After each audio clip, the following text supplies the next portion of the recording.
His desire was to save humanity. And so he dwells in us, not in that particular man. He didn't become this one man dwelling in one man. No, let no one tell you that the Christ in you differs from the Christ, and let them name any man they want. He cannot differ.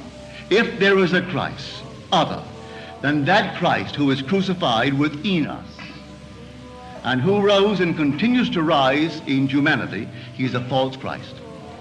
And the teachers who teach of an external, objective, different Christ are false teachers. Christ is within, and he rises within. And so you go out and put it to the test. Put it to the extreme test. Christ in us, not out there, is the hope of glory. So this word of which I speak, and the word, by the way, its true definition is meaning. In the beginning there was meaning to the whole thing. And that meaning was with God. And God himself was the meaning. There is a purpose, there's a plan behind it all. Awakened in us so that we and he are one. So he actually became us that we may become God. It seems incredible, but it's true. That's the purpose of life, to take humanity and lift it to God. So it becomes God. So he became man that man may become God.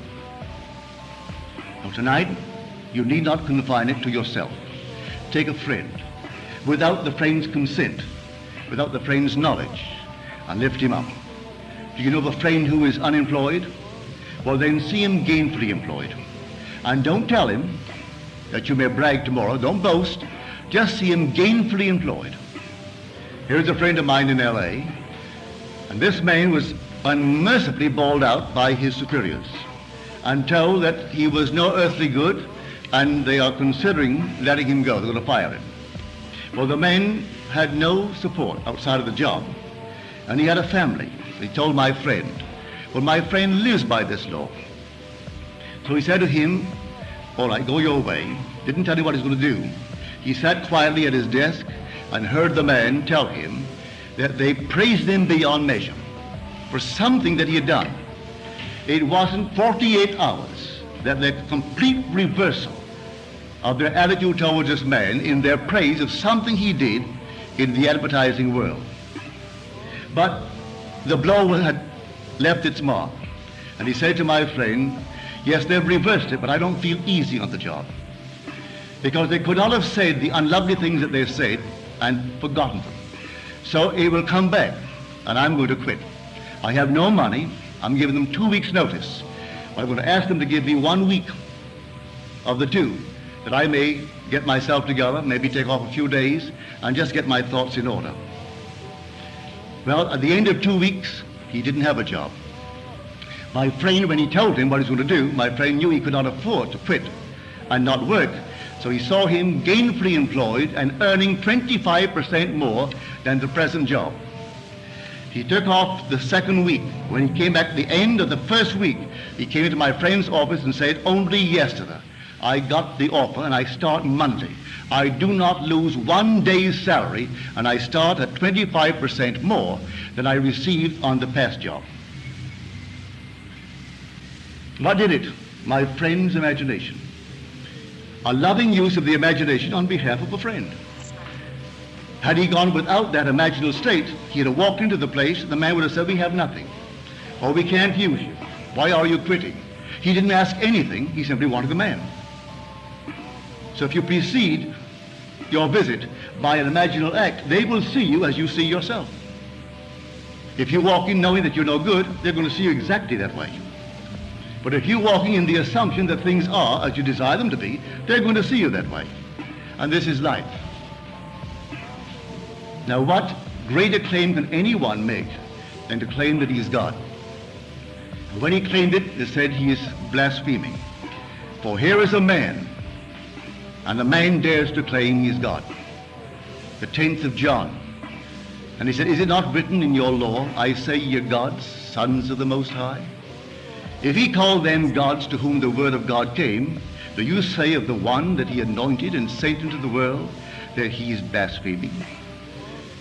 Do you know of any greater claim in the world than for a man to identify himself with God and walk as though he were? And not be ashamed to admit it? He doesn't go bragging about it, but he knows in his heart he is one with God. For if his imagination is God and he imagines, well, then that's God. And if he imagines a state and it comes to pass, then he knows the creative power that is God. He doesn't have to brag about it and boast about it, but he doesn't have to hide it either. He doesn't have to bury it and be ashamed of it. He sleeps in a noble state because he's one with God. But let everyone take that attitude and the world will change. Not be beaten, but you can take the whole vast world, if they feel themselves slaves, give them the world, they'll want it again tomorrow. Unless a man has self-respect, you can give him all the money in the world and it means nothing. That goes for the individual, it goes for a family, it goes for a race of people, it goes for a nation. Just as our late President Hoover said, the rise and fall of ideas will determine the rise and fall of men, the rise and fall of nations, the rise and fall of communities. So tell me the idea the community entertains about itself, and I'll tell you that community. But now change that idea of itself, and you'll change that community. Let a family feel important in itself. It doesn't have to have a background. Who has a background? So you go back far enough, and almost everyone who now claims importance would be ashamed of that background. So don't go back, start just where you are. And don't pay anyone to look up your family tree because you're going to pay them to forget it. Just all of a sudden start right now and assume the dignity that is God. That's your real background is God. And so assume it. And then walk in that assumption, and if you have children, I hope you do, well then, instill that into the child. Instill it into all within the environment and have them feel important. I have no background judged by human standards, either intellectual, financial, or these things. We made it. But Mother instilled in us, when we did something of which she was ashamed, she would say to us, have you forgotten that you are a Goddard? Well, we didn't know. That must have been very important.